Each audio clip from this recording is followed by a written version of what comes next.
Dear Lord baby Jesus, or as our brothers to the south call you, Jesus, we thank you so much for this bountiful harvest of Domino's, KFC, and the always delicious Taco Bell.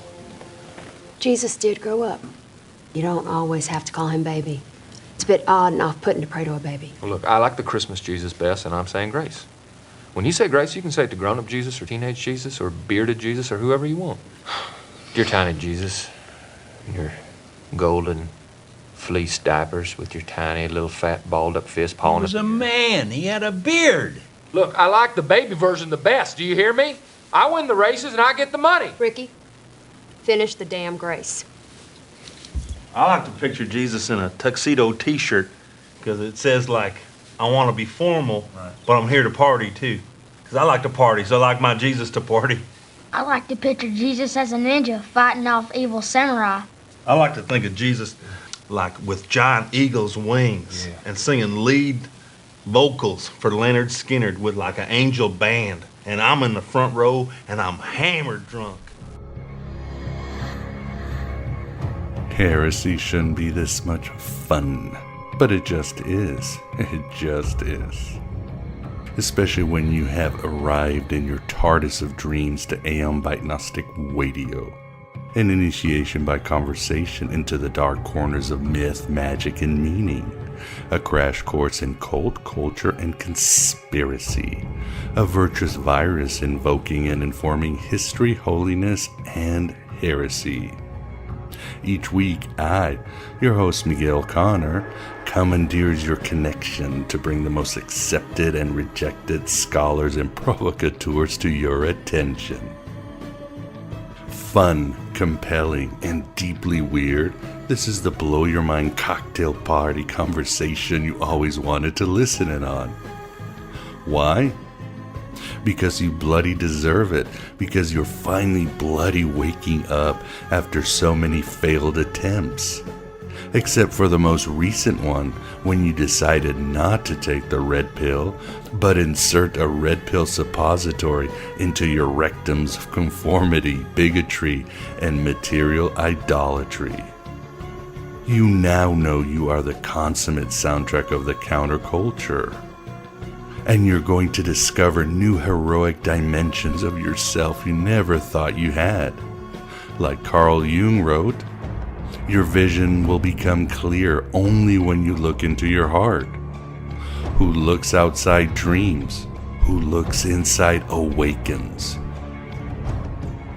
And as Ralph Emerson Waldo wrote, a man is a god in ruins. When men are innocent, life shall be longer, and shall pass into the immortal, as gently as we awake from dreams. What's the journey I have to make, you have to make, each of us has to make? You talk about something called the soul's high adventure. Follow your bliss. I mean, find where it is, and don't be afraid to follow it. The show doesn't focus on modern socio-political issues, but that Satori supernova nexus where the falling angel meets the rising ape, borrowing from Discworld. Of course, there is overlap, as there is nothing new under the sun when it comes to human enslavement. Gnostic philosophy is timeless, so it works in 2nd century Rome just as it works in 21st century Washington, D.C. And Philip K. Dick would argue they are the same place with a different hologram. What do you think, Phil? Tell us in your own words. We are living in a computer-programmed reality, and the only clue we have to it is when some variable is changed and some alteration in our reality occurs. Thanks for that, Phil. And it should be noted that my guests are always allowed to give their personal view on politics or conspiracies. But it is my hope that the Gnostic ethos knights our listeners with the ability to find their own lead-to-gold stance in today's culture. Having said that, the Gnostic Gospels are actually very positive, since awakening itself is half of the battle. Perhaps the hardest part when you consider how long it takes for individuals to finally look past the hologram of the empire. And then you're flooded with so much joy as you see the hidden light everywhere, contains so much gratitude for what you have and the chance to fight that wickedness in high places, and can truly embrace humor, empathy, and a curiosity to travel new dimensions. You are no longer God in ruins, but a champion eternal. I'm going to show them a world without you. A world without rules and controls, without borders or boundaries. A world where anything is possible. On this May, the year of our Demiurge 2017, we travel new dimensions as once again David Fitzgerald materializes at the virtual Alexandria. Last time, he discussed his book, Nailed, 10 Christian Myths that show Jesus never existed at all. And now he honors us to discuss his latest book, actually a 3-volume book. It's entitled Jesus, Mything in Action. The trilogy, I found, was an approachable, insightful, and penetrating work not only on the Christ myth theory, but also ancient Christian history and theology, as well as the corruption and unmedicated reality of modern Christianity. The Lord also tells me to tell you, God will destroy the homosexual community of America. But he will not destroy it with what many minds have thought him to be. He will destroy it with fire. And many will turn and be saved, and many will rebel and be destroyed. You'll get a nice dose of David's sapience in our interview. The first part available to everyone, but the second part available to our subscribers of our archive of past shows. I probably need to rename it since I now house bonus content there. And of course, please support this Red Pill Cafeteria. A few shekels here and there. As mentioned, you can access the full interview with David and other recent past guests like Robert Price, Tim Freak, and Scott Smith. And no, I didn't purposefully align a mythicist pantheon. Just kinda happened. Also, you'll gain access to more than 350 past episodes with the best and brightest on Gnosticism, Western esoterica, and free thought. You'll also gain entrance to our Inner Sanctum of Gnosis Facebook group, where I directly answer your questions, as do past guests, and even David Fitzgerald will be there. A whale's vagina. If being a member is not your cup of hemlock, please support via PayPal or Patreon, where you pay only when I produce. And you do get access to all bonus content. Or perhaps support via the US mail. Of course, buying me books, getting involved in my Amazon wishlist, or just any volunteer work goes a long way. I'm looking to opening a store with some clothing and hats and Irenaeus themed lingerie. So any assistance would be wonderful. Just contact me through, you got it, the godabovegod.com. In the end, if you got holes in your pockets due to the monkey shines of archons, sharing the manure out of this show or good ratings on social media channels or iTunes goes a long way. Endless appreciation and pleromic reach-arounds to those of you who support on a weekly basis. I can't do it without you, and we are waking up so hard, our heroic selves are hard. We're raging against heaven and storming the gates of hell for our misplaced childhoods and paradises lost. This is a marketing holocaust. 24 hours a day. For the rest of our lives, the powers that be are hard at work, dumbing us to death. So, to defend ourselves and fight against assimilating this dullness into our thought processes, We must learn to read, to stimulate our own imaginations, to cultivate our own consciousness. To end, I won't talk about the Christ myth theory, as I usually do, nor about the power of myth, as I usually do too. Instead, I'll quote Joseph Campbell on, yes, the power of myth, and that surely includes the Jesus myth. Traditionally, the first function of a living mythology is to reconcile consciousness to the preconditions of its own existence. That is to say, the nature of life. Life is a horrendous presence, and you wouldn't be here if it weren't for that. A mythological order has to be set to reconcile consciousness to this fact. The second function of mythology, then, is to present an image of the cosmos that will maintain your sense of mystical awe and explain everything that you come into contact with in the universe around you. The third function of a mythological order is to validate and maintain a certain sociological system, a shared set of rights and wrongs, proprieties, on which your particular social unit depends for its existence. The fourth function of mythology is psychological. The myth must carry the individual through the stages of his life, from birth through maturity, through senility to death. The mythology must do so in accord with social order of his group, the cosmos as understood by his group, and the monstrous mystery. The horror. But enough of my drivel. Led us to the interview with David Fitzgerald on his book, Jesus, Mything in Action. The Empire Never Ended. God can help you. That's what God does. He helps. Tell me,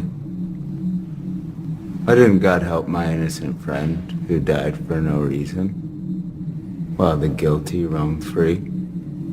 Okay, fine. Forget the one-offs. How about the countless wars declared in his name? Okay, fine. Let's skip the random meaningless murder for a second, shall we? How about the racist, sexist, phobia soup we've all been drowning in because of him? And I'm not just talking about Jesus. I'm talking about all organized religion. Exclusive groups created to manage control. A dealer is getting people hooked on the drug of hope. His followers, nothing but addicts who want their hit of bullshit to keep their dopamine of ignorance. Addicts afraid to believe the truth. That there's no order, there's no power, that all religions are just metastasizing mind worms meant to divide us so it's easier to rule us by the charlatans that want to run us. All we are to them are paying fanboys of their poorly written sci-fi franchise. If I don't listen to my imaginary friend, why the fuck should I listen to yours? People think their worship some key to happiness. That's just how he owns you. Even I'm not crazy enough to believe that distortion of reality. So fuck God. He's not a good enough scapegoat for me. This is the Aeon Byte interview, and with us we definitely have the pleasure of being joined by David Fitzgerald to discuss his new book, Jesus, Mything in Action. How are you doing today, David? I'm doing great. Thanks for having me on the show. The pleasure is all ours, and again, glad to have you back. It's been a while. So for the listener, why don't we start with you? Again, it's been a few years since you graced Aeon by Gnostic Radio. So tell us a little bit about yourself and how you came to damning your soul. Exactly. Well, so many layers to that question. Where do I start? I guess I'm best known in heretic circles as the author of a book called Nailed and a series called The Complete Heretic's Guide to Western Religion. And those two things have dovetailed recently because Nailed made the argument that Jesus never existed at all and set out to lay out the top 10 ways that the official Christian story just fails the reality test. And I've just written the 3-part follow-up to Nailed in that Complete Heretic's Guide to Religion series called Jesus Mything in Action, as you say. And that takes on the arguments that I get from our fellow atheists and heretics who try to tell me that, oh no, I know he wasn't the Son of God, but we have good evidence for Jesus. And I want to make it very, very clear that that is not the case, even if there was a Jesus. And David, at what point in your life, in your heresy, did you go, oh no, there is no historical Jesus? What was the process? You know, it's very funny because for the first 16 years of my atheism, it never even crossed my mind that there was no Jesus. And it wasn't until I read this great book by Ken Smith called Ken's Guide to the Bible. If you ever see it, it's still in print. It's so worth a read. Reading that book made me wonder, I wonder what's the real Jesus, what he really said and really did, and how much of the gospel stories that we have are just legendary embellishments that came later. And once you start trying to parse those two things out, as I say in Nailed, once you pull on that thread, pretty soon you have no sweater left. And long story short, about 2 years into that process, I started thinking, I don't think this guy existed at all. Blew my mind. It freaked me out as much as losing my religion had 16 years before. I just could not wrap my head around the thought that there was no Jesus. And yet, fast forward 17 years to now, and I just don't even see how there could have been a Jesus knowing what we know now about early Christianity and the evidence for it. So, that's been a while. So back then, did you do what I did, sort of go into the, I don't know how I would call them, pre-Socratic mythicists like Tom Harper and Tim Freak and Acharya S., that sort of first wave of mythicism, and then came Errol Doherty and so forth? Earl Doherty was my entry drug into mythicism big time. Yeah. When I first realized that there was somebody else saying this, I was like, whoa, I'm not the only one. Earl Doherty was a huge thing. And then, of course, I fell in with the Richard Carrier and the Robert Price crowd. And, once you fall in with those guys, you're definitely in trouble if you got any first name Jesus. If you're on a first name with Jesus, you're not going to be for long once you meet those guys. How has it been with the atheist community? Are you still getting a lot of pushback, a lot of arguments? How are things in that world? It's funny. When I first wrote Nailed, I expected the Christians to hate it, but I really didn't expect to get the kind of pushback I got from certain elements of atheism. I mean, for the most part, I've been delightfully, humbly gratified by the reception the book has gotten, because it's gotten a huge reception. It's still selling all these years later. But I was really shocked, actually, that not that atheists would disagree with me. That's not special, but that some of them disagreed so violently and so vociferously. And, and it's like, why are they coming after me? I'm just, am I become your enemy because I tell you the truth? Is that it? And for the longest time, I didn't understand where all this hatred was coming from certain people. And then it occurred to me that, okay, for them, when they hear me say there's no Jesus, they're hearing the same thing they hear when someone says there's no Holocaust, or there's no moon landing, or there's that it's the red flag for bullshit that goes up. And what I want to make abundantly clear is I have no patience for pseudoscience or pseudo-history either. And yet I'm still a mythicist for no other reason but that seems to be the most likely explanation for the weird evidence that we have for early Christianity. And even as you said in our last interview, also the problem too is there's a lot of bad mythicism out there. Like you talk about parallelomania and the bad memes of Horus and all that. That doesn't help. Yeah, and like Caesar's Messiah, Atwell's Roman myth theory is the one that drives me crazy the most, because he's been pumping it out on the internet for so long recently.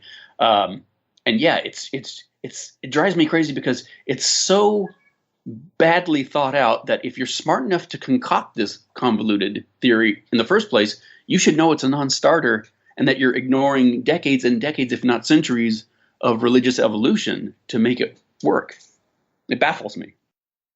What would you say is, let's say, talk about a couple of weak arguments by Atwill, because I do have listeners who are very into his work. Yeah, actually, Robert Price has spelled it out better than I can, but he basically makes the claim that Josephus invented Christianity basically as a tool of the Romans for some kind of Christian social control, and that all these hidden messages are hidden in there as a, how did he put it? Like, it's secretly satire, and if you read it, with this understanding that no one has ever come up with in 2,000 years except him, then it's rich irony. And it's like, it reminds me of like the Bible code, where if you just search hard enough, you will find patterns in anything, and it proves nothing. And in fact, you're ignoring everything that happened in Christianity and pre-Christianity before Josephus. And we're not even talking about a century. That's like many centuries of evolution that you have to ignore. Yes, I mean, I'm no scholar. The thing that I've been curious about, and I probably should have asked him when he was on my show some years ago, is, okay, so you invent this religion to sort of appease or subdue the Jews, and then you've got this great formula of control. But the problem is that it didn't work, because you had the Bar Kokhba revolt in the 2nd century, which was horrible, worse than the first revolt. Absolutely. And of course, this stuff is being written 20 years after Jerusalem has been devastated, Mad Max style. So it's like, it's a little late in the game too for that. So yeah, no matter how you slice it, it just comes up nuts, much like the Bible itself. Okay, and we will get to your book, but I just have a couple of questions so we can stay timely. Have you had a chance to see the repeat of the Buzz Belief last year between Price and Ehrman, and what are your thoughts on it? I've read some of your work, but maybe the listener can get a little taste. Yeah, it's kind of painful to sit and watch a debate like that between Ehrman and Price, because they're two guys that I both have a lot of respect for. I've been saying for years that for such a staunch historicist, Bart Ehrman is one of the best mythicist writers out there.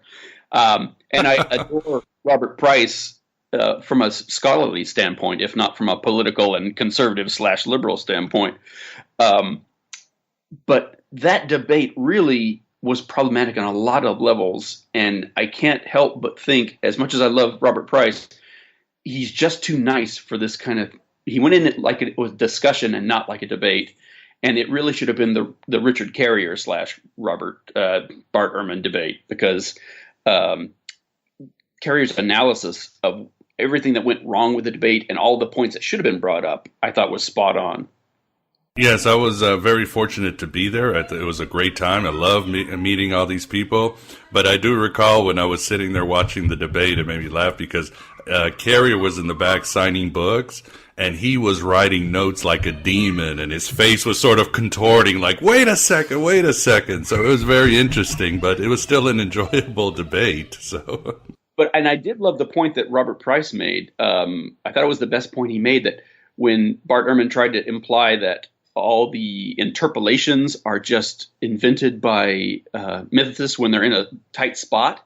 And Robert Price pointed out, well, hey, mythicists didn't invent these. These were recognized by, all biblical scholars for a long time. They just happen to, every single one of them fits the mythicist theory. One interesting point, and maybe you can address this. For example, Ehrman was talking about, of course, we're going to get into Paul, and why Paul doesn't talk about a historical Jesus. And Ehrman gives the example of his mother, who was a devout Christian back before the internet, writing him letters. And she would write something like, be good and praise the Lord and Jesus is kind. She wasn't going to write, and Jesus born in Bethlehem, who knew Mary Magdalene and was, and met Pontius Pilate and all that. That his argument is that when you write letters to other Christians, you're not going to bring out history. Except when you are introducing yourself and you're teaching, or you're reminding them of what you taught them, or you're trying to make an argument that would have been clinched by something Jesus said. We have cases like that, all three of those, repeatedly through his letters. And the silence of Paul, the scholars have called it, is just proverbial. That it's baffled people for centuries that when quoting Jesus would have clinched his argument, he perversely goes out of his way not to mention what Jesus said or taught or did. This is another interesting thing. He never uses the word disciples or implies that Jesus had any in any context whatsoever. What about the argument that he is from the seed of David and other sort of historical kernels that he puts in there, David? What do you say to that? Right. Well, it's even worse than that for Mythicists. It says he was born of woman. And historicists come to me like that's checkmate for Mythicism. It's like, well, first of all, if you say to somebody he was born of a woman, who the hell talks about that about anybody? Yeah. David Fitzgerald, born of a woman. How you doing? Yes. Abraham Lincoln, born of a woman. It's like no one says that. They have to say that about people like Hercules and Theseus. When you've got a god involved on one end and a human being on the other, that's when they talk like that. But the really crazy thing about it is when you look at the Greek that Paul uses there is not the word born, it's the word made. And I go into depths about this in Jesus, Myth, and Action. So does Richard Carrier on the historicity of Jesus. But in all these cases, when Paul is saying something that sounds suspiciously like he's talking about a human being, you dive a little deeper, and he's not talking about something at all human. He's talking about that flesh being made, being construction in the seeming likeness of a human. It says something very different than what biblical translations would like you to think. So it's safe to say that you are in the camp that Paul was basically part of a sort of mystery religion of this crucified being in the heavens by demons.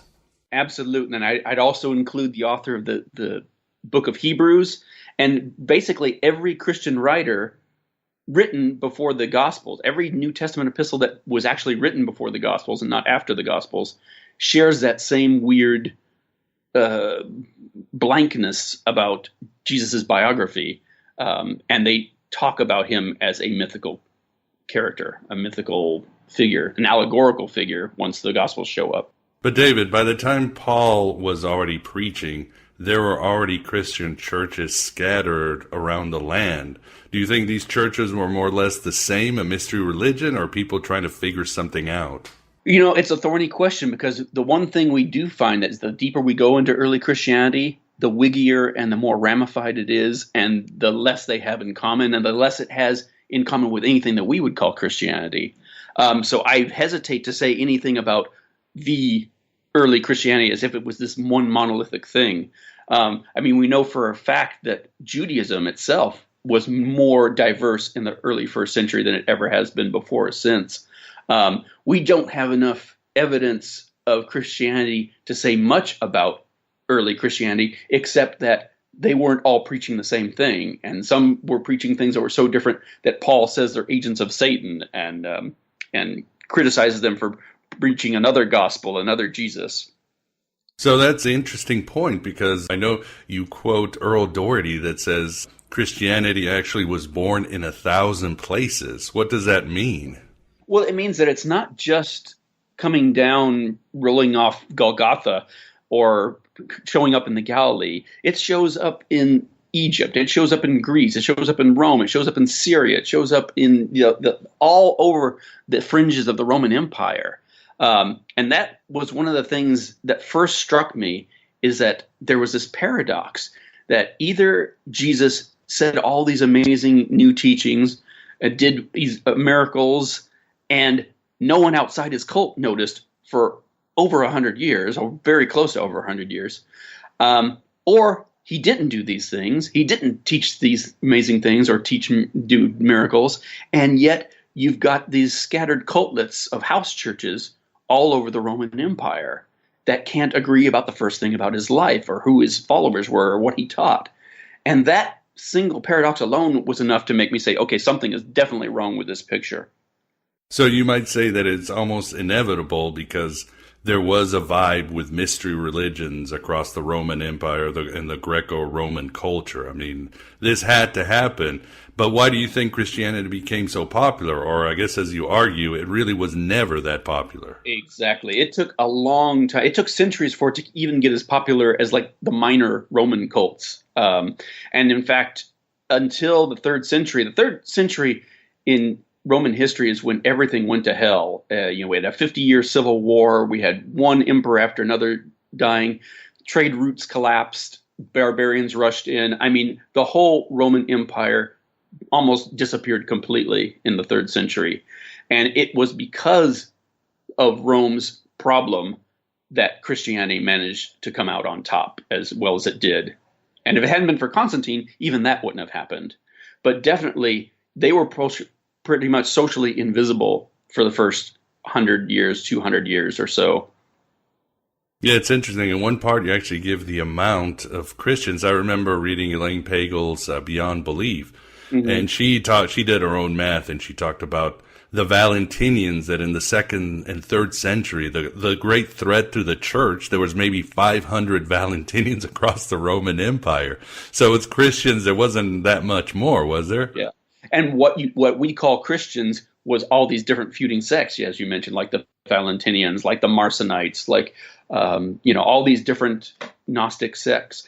And either Price or Keith Hopkins has pointed out that in lots of portions of the Roman Empire, the word Christian didn't mean what we think of as Christian, but it meant one or these heretics groups or another. And for the listener, to find out in ancient times what was the population, basically you just start counting the graves, the census. How did people find this out? Oh, that's a great question I don't have right at my fingertips, though I have read the literature on it. Keith Hopkins talks about that. Richard Carrier talks about that. And they actually do the breakdown of the numbers and how they came across those numbers. Much of it also involves looking at our source material and how they described it. Like Christian complaints that there are only so many, bishops or so many churches in an area, that kind of thing, and keying off those kind of clues. And for the listener, David writes, there's 3 volumes, and all 3 are very good. I love the 3rd one where you take us on a sort of Doctor Who TARDIS, and it was very exciting because part of me wanted to be in all these really cool places like Alexandria and so forth, checking things out. Did you feel you say that? Yeah, because the first 2 books are really in depth talking about the problems with biblical studies and why more historians aren't on board with Jesus mythicism. And it asks the questions, well, if you're going to say anything about who Jesus was or what he said or did, you got to ask first what your sources are. So the first 2 books are talking about those sources and how reliable those sources are. And so by the time I got to the end of that, I felt like I hadn't really fleshed out where Christianity came from, and I didn't want to do any more boring, droning lecture, I wanted to make it exciting, because that's what I try to do with my books anyway. I did what Neil deGrasse Tyson and Carl Sagan did with a spaceship. I did with a time, and just took it back to the origins and the evolution of Christianity. And so I'm really pleased that you enjoyed that. No, it was a blast. It was good. It was good historical. You talk a lot about the Maccabean revolt and the Hasmonean dynasty. How do you see that affecting or being one of the streams that gave us Christianity, David? It's for that particular stage, it's mostly the book of Daniel. And that definitely came out of that time. And the book of Daniel actually set the stage for Christianity in a very interesting series of trying to reboot failed prophecies. It was one in a chain of that process. And it's kind of fascinating to see how trying to reboot a failed apocalyptic prophecy from one prophet to another prophet, to another prophet, gave us Christianity, in essence, or was one of the major drivers of Christianity. And you agree with Carrier that one of the arguments that you hear is that, well, the Jews really weren't waiting for a spiritual Messiah, but you agree with Carrier that, yes, it was ripe for a spiritual Messiah in those days. Absolutely, especially when you have a military Messiah that clearly failed. then it's inevitable. And in fact, we don't even have to postulate that. We know that they were making these connections. There were Jews that were waiting for a military Messiah, and there are other ones that said, look, there's not going to be a military solution to this. And then they realized, oh, but maybe it was a spiritual conquest. And it's just like when Christians today fail their into the world scenarios, and the end time day comes and goes, and the world is still here. I'm thinking of Harold Camping most recently. Right. When he predicted that the whole thing was going to go, and then the next day he's like, oh, well, it was a great victory in heaven or something. They just double down and keep going on like business as usual. And that's what was happening even back then. So it's basically like Monty Python. What have the Romans ever done for us? And they just, we better just give up and just find a new narrative.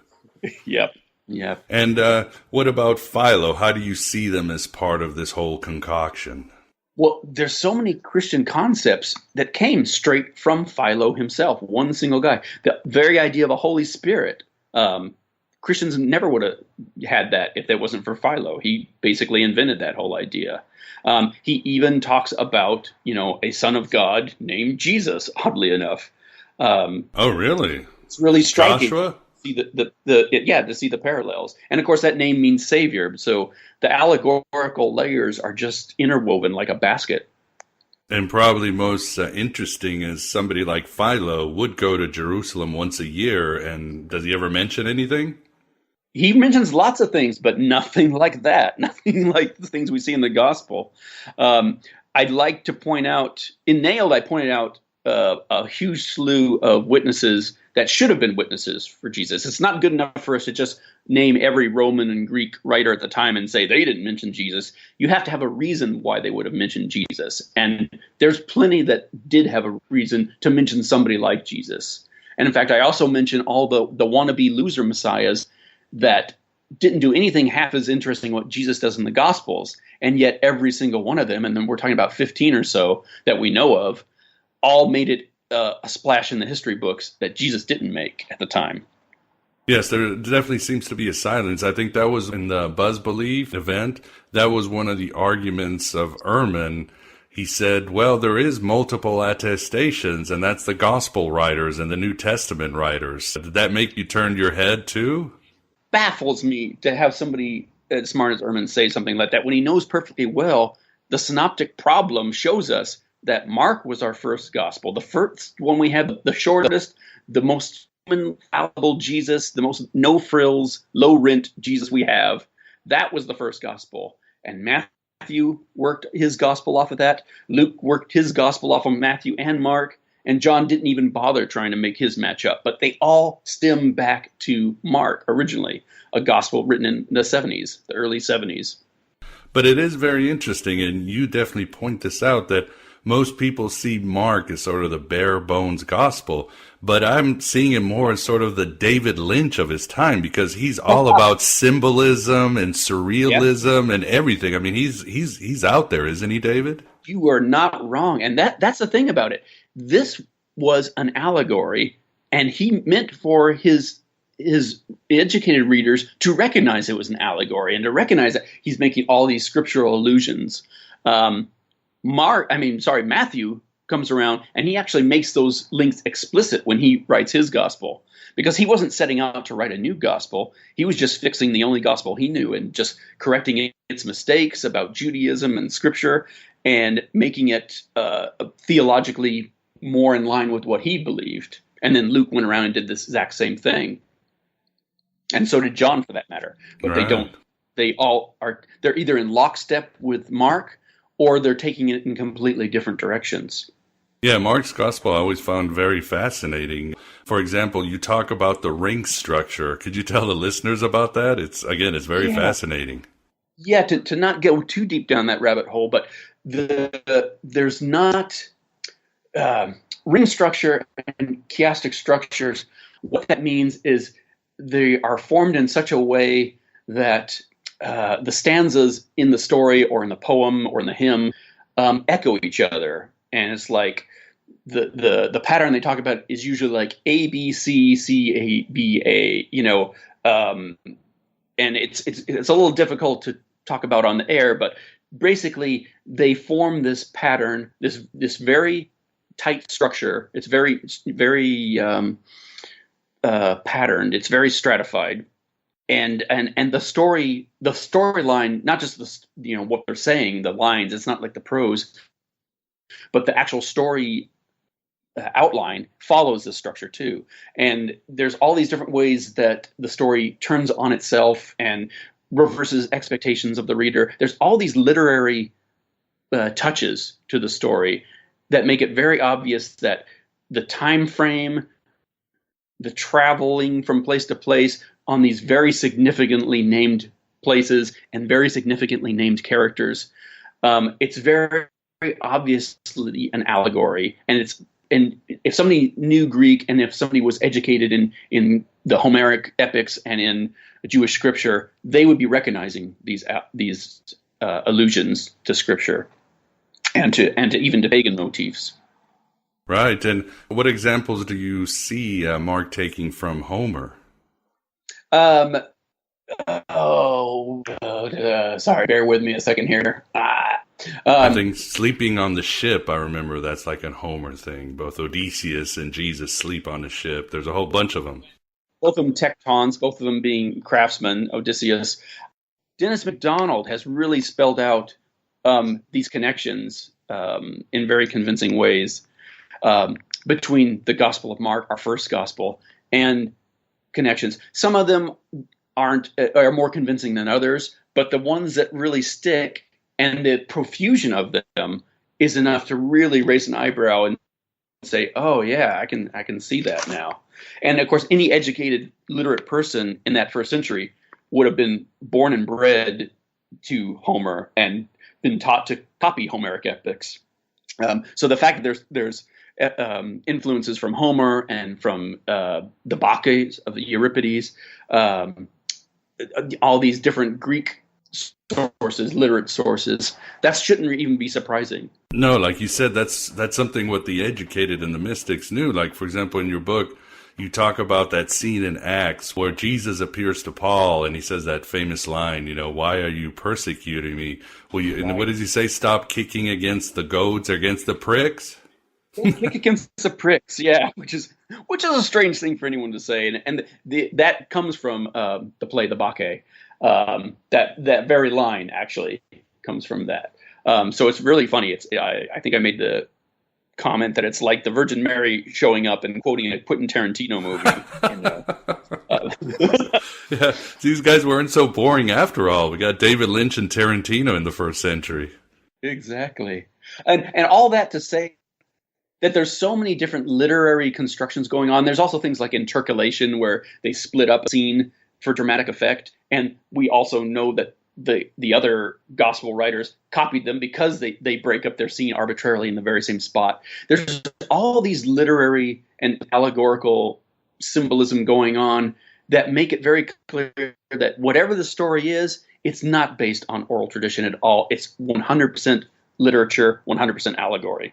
And what do you think Mark was doing? I mean, obviously Mark is after Paul. Paul was having his own mystery religion. Was Mark like writing for secret society or had his own little Gnostic group? What do you think was his vibe, Dave?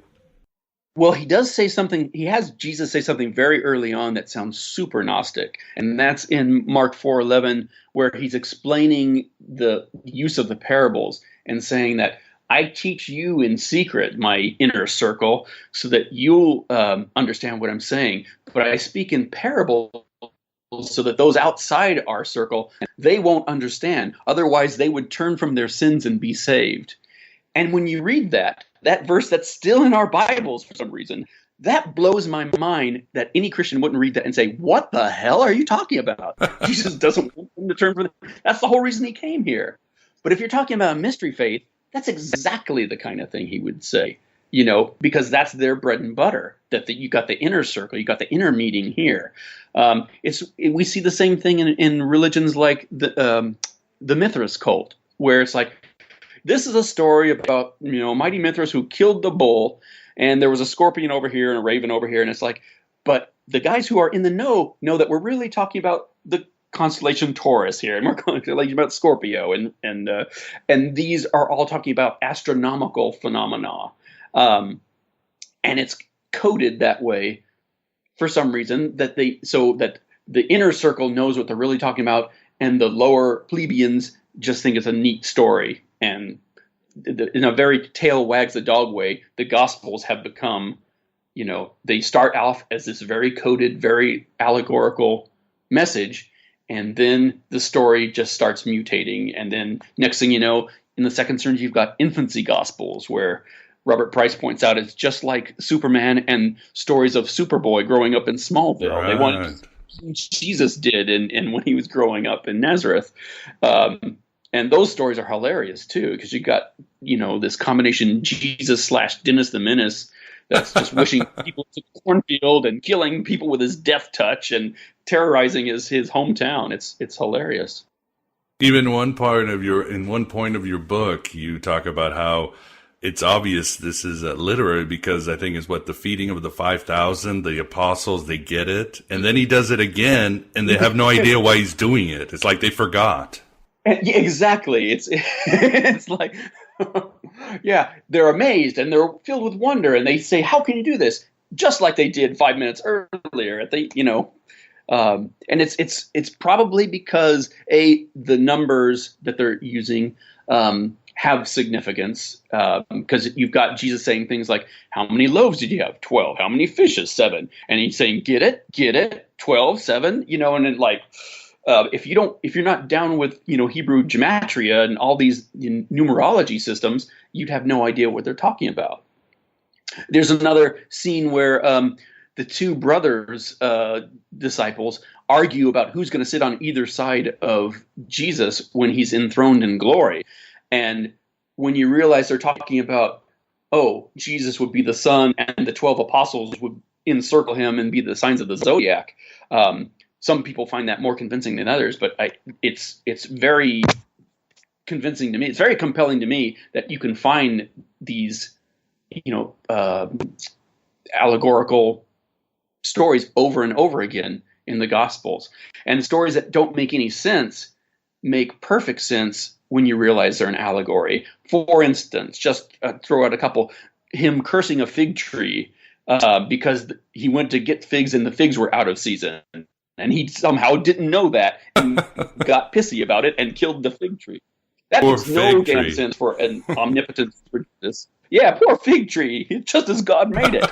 But if you realize, no, they're talking about the temple and that he's going to destroy the temple because it didn't bear fruit, then that makes sense. Not in a historical, this really happened sort of way, but in a symbolic way.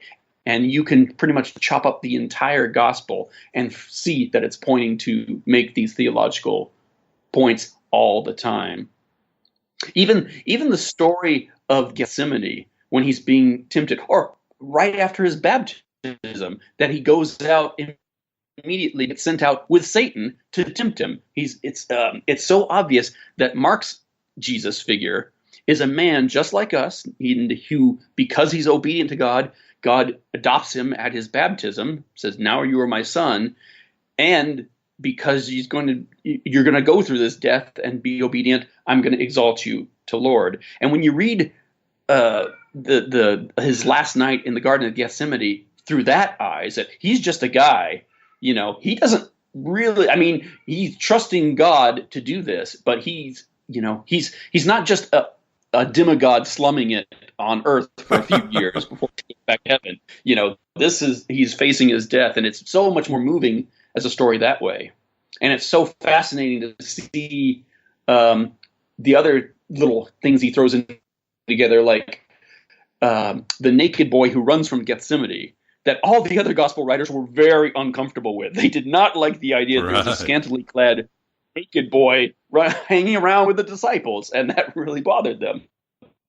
And yet Mark has that little naked boy show up again at the tomb, though this time, instead of being naked, instead of losing his garment, he's gained shining, radiant new garments. And this is an analogy for the body. When he gets arrested, he loses his life. When he's resurrected, he gains a brand new, shining, shimmery life. And why do you think Mark did not include a resurrection at all? What literary style was he using there? Well, you probably know this already, so bear with me, but the last chapter we have of Mark ends with the women showing up at the tomb, being told by this young man that Jesus is risen, as he told you, and that, go to Galilee and go find the disciples and tell them. And the last verse of the gospel is that they ran away and told no one.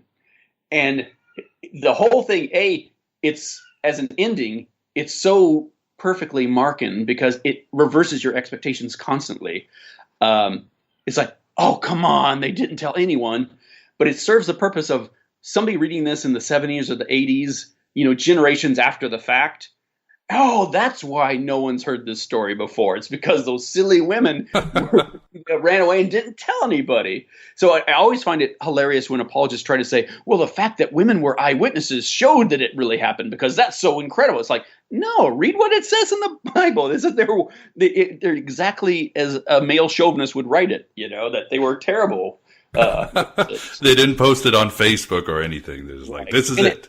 And it's wrong anyway because women were witnesses. But anyway, don't get me started on that rabbit hole either. Yeah, well, you gotta love Mark and what he's doing. What would you say if Jesus is a god? In your opinion, what other demigods do you think he comes closest to? Oh, that's a great question.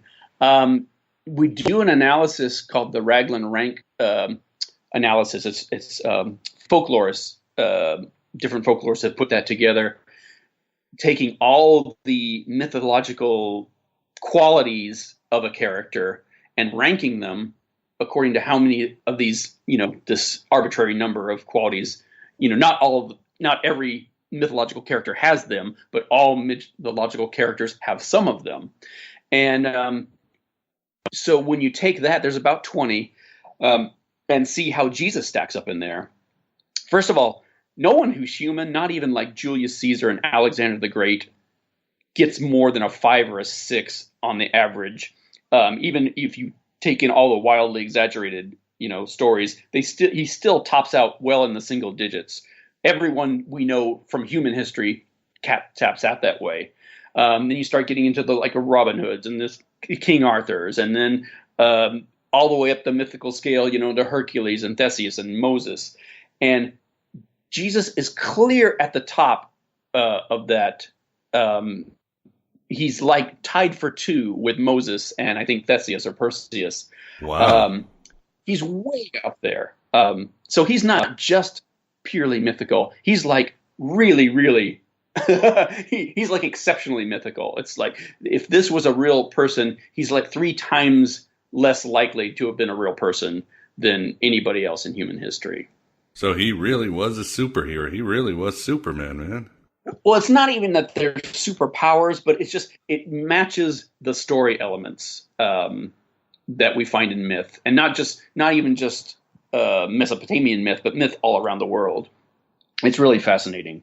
And again, he starts out with Paul's generation and like the author of the book of Hebrews, clearly as a Jewish version of the mystery faith gods.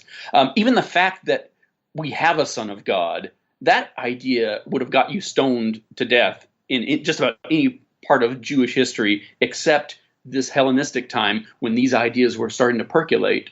And suddenly somebody wanted to do a Jewish version of these demigods, these mystery faith savior deities. And that's when it pops up into Judaism. And that's right around the 1st century. Okay, and here's a question I have for you too. David, if you had to choose one historical Jesus hypothesis, which one would you choose? Now, I can tell you which one I would choose. I would go full-on Morton Smith. I would say he was a magician. I would say that the only reason the Roman Empire would have eliminated a small ragtag group of people is because they were doing non-sanctioned magic. But that's me. What about you? What would you choose, David? I have to admit, I love that Hogwartsian approach to the question. It's pretty sexy. It is pretty sexy. The funny thing is, I was going to say, well, Bart Ehrman makes a good case for apocalyptic prophet, but it shares the same problems that he points out in all the other ones. It's that none of the secular reconstruction of Jesus can make sense of why the Romans would A, give a rat's ass, and B, kill him, why he wasn't just stoned to death by the Sanhedrin. But being a failed apocalyptic prophet, being an apocalyptic prophet wasn't illegal. So it's like there's really, even his hypothesized Jesus doesn't quite hold up. And Robert Price has pointed out that part of the problem is that we have dozens and dozens of these secular Jesuses that have been touted and proposed over the years, and they all sound realistic. They all, none of them are hopelessly, nonsensical. They all have solid analogies, and they all have Bible verses they can point to, saying, "See, he's a zealot. See, he's a pacifist. See, here's a feminist. See, he's a hedonist. He's a homewrecker. He's a family man. He's a Jew. He's an anti-Semite." What would Jesus do? He's schizophrenic. Exactly. They all sound good until you read the next one, and all of them are missing in the generations of Christianity, of Paul, of Hebrews, of all the other epistle writers that came before the Gospels. You've got this divide in Christianity of pre-Gospels and post-Gospels. And all the epistles that are written after the Gospels have a much different take on it than the ones written before the Gospels.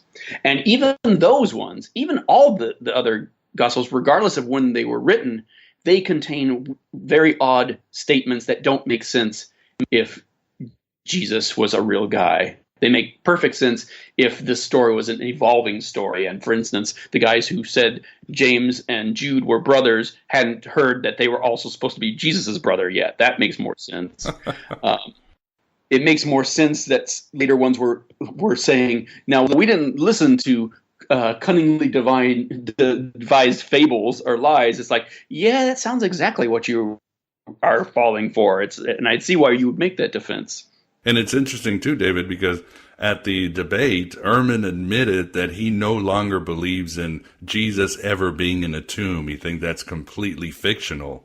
So that Jesus basically got tossed aside like a common criminal. So things seem to be evolving, even with Ehrman. Absolutely. And, I got to say that, again, I'm a huge fan of Ehrman, and I totally recommend going out and buying all his books, even the ones we didn't dislike. Did Jesus exist because we thought he would agree with us? We disliked it because we thought that would be the best defense of historicity. And the interesting thing that since he's written that book, all his books after that, he seems to be backing away from some of the statements he makes in there and realizing that a lot of what he was relying on as established fact isn't as established as he thought it was. And I'm really curious to see what kind of things he's going to be writing in 5 years or 10 years down the line. Agreed. I mean, yeah, I agree with you. Ehrman he's amazing. He's definitely one of the best in the world, and I've enjoyed all of his books. Maybe not the one you just mentioned. Right. But this brings us to the whole point of academia and why they're so staunch for the historical argument of Jesus. And you argue this in your book. What's the reasons, David? Absolutely. And it doesn't involve a conspiracy theory at all. All you have to accuse Christians of being is being Christians. And that's all the bias you need to see what we see already. But, to quantify it even further, just to make the point that theology, let me start that again. Just to make the point that theological interests have always been at the forefront of biblical scholarship, and even today still cast a shadow on biblical scholarship, as Hector Abelos has more than abundantly pointed out. We did a census. My team, led by Susie Box, did a census of all the higher learning institutions in America that have any kind of New Testament studies, Jesus studies, biblical studies, anything along those lines. And we asked them, do you have a statement of faith or some kind of creedal requirements that your scholars have to follow? And big surprise, well, first thing, the big surprise, not surprise, is that most of these schools that have these departments are religious schools, full stop. Of those ones, the we found 40% that had requirements for that. And I was surprised by that initially because wow, that seems low to me. Until we started digging a little further and realizing, no, it's 40% of them will admit to you that they have these things.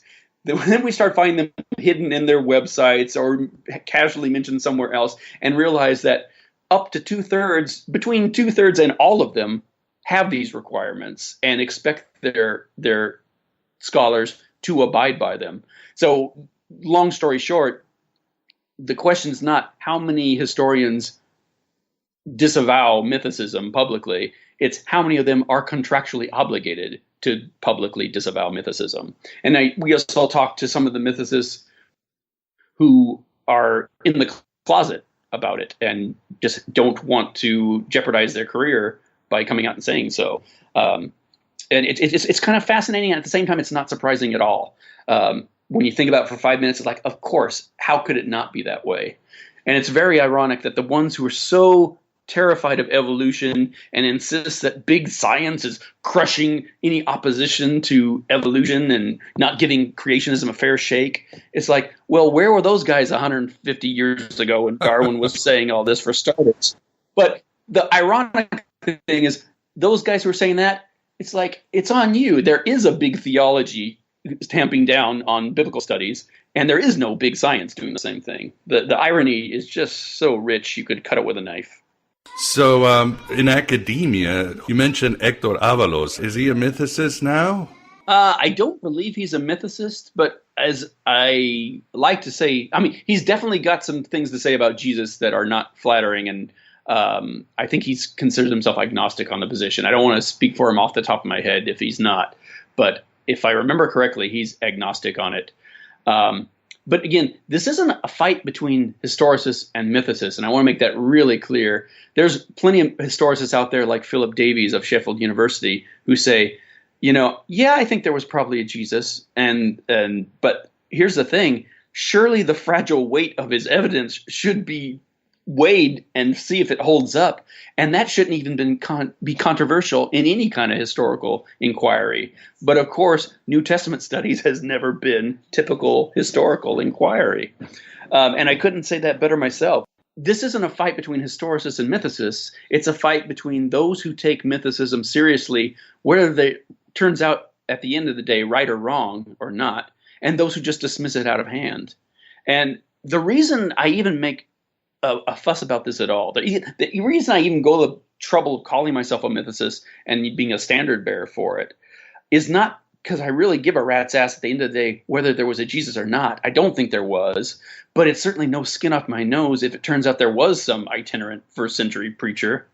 But everything that we learn in this argument, what makes it worth atheists arguing about, is that everything we learn in this back and forth, no matter which side comes out on top at the end of the day, helps us call the bluff of anybody who says they know what Jesus thought and said and did and how he wants you to act and behave and vote. If nothing else, it makes it abundantly clear that we really can't say anything for certain about Jesus at all. And that's valuable for everybody to know, Christians and atheists alike. And didn't you write some articles during the Easter period? Yes, I did. For whom did you write? I remember seeing it on your wall, but I was busy with Easter. I did two of them with Valley Terrico for that got picked up by Raw Story, and there's two more we have in the works actually that I'll be doing shortly too. Wow, Raw Story. That's not small potatoes. That's not small potatoes, yeah. And you've probably run the gamut. Are you working on anything else, David? Yeah, I actually am. My wife and I are also fiction writers, and we wrote the first book of a science fiction trilogy for Titan Books in the UK. It's a time travel / post-apocalyptic adventure novel. And so those two books will be coming out. But then I don't know if you've ever seen my talk on sex and violence in the Bible. No, I haven't. I need to check it out. Yeah, it's very fun. It's Sexy Violence, Violent Sex, the Weird-Ass Morality of the Bible. That's going to be the next book in the Complete Heretics Guide series. And then I'll be doing a book on Jehovah's Witnesses. So there's lots of books in the pipeline that are coming. And we're going to be working on the audiobook very soon for all these books as well. Oh, well, that's wonderful to hear. So post-apocalyptic science fiction. Is this about the Trump administration or what's going on? No, it's even crazier than that. Oh, wow. You're really digging deep into that David Lynch vibe for that, and to Mark. I think you'll dig it. Yeah.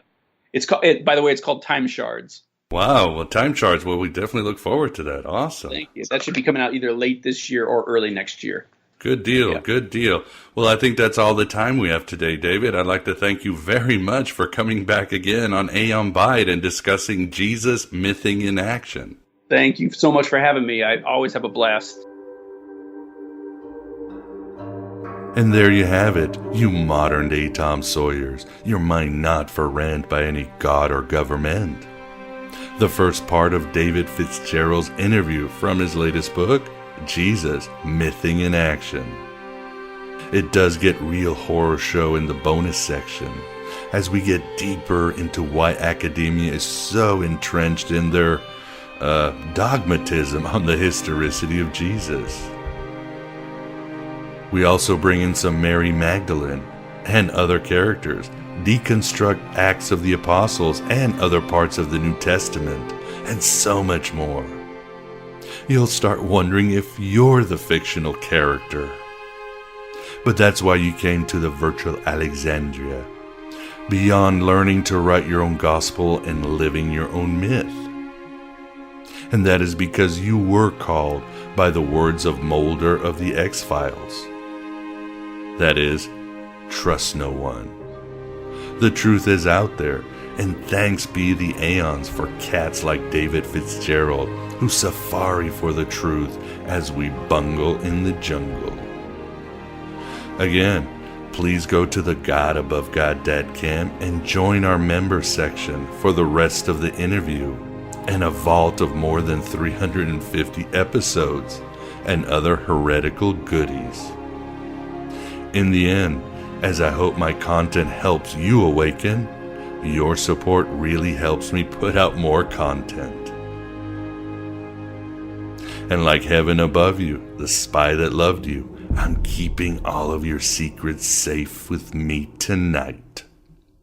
Hello and goodbye as always. Oh, you like to think you're a god?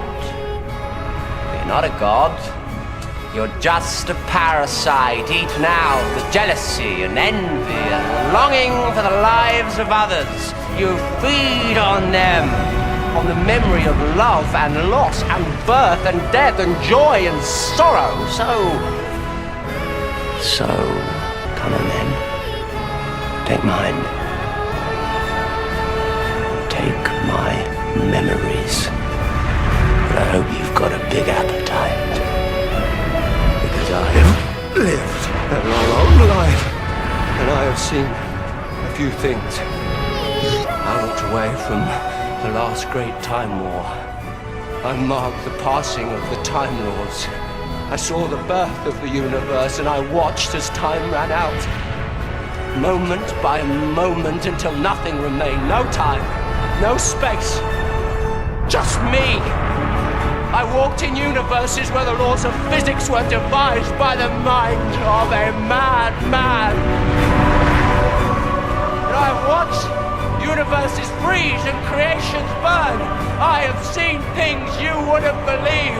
I have lost things you will never understand. And I know things, secrets that must never be told, knowledge that must never be spoken, knowledge that will make parasite gods blaze.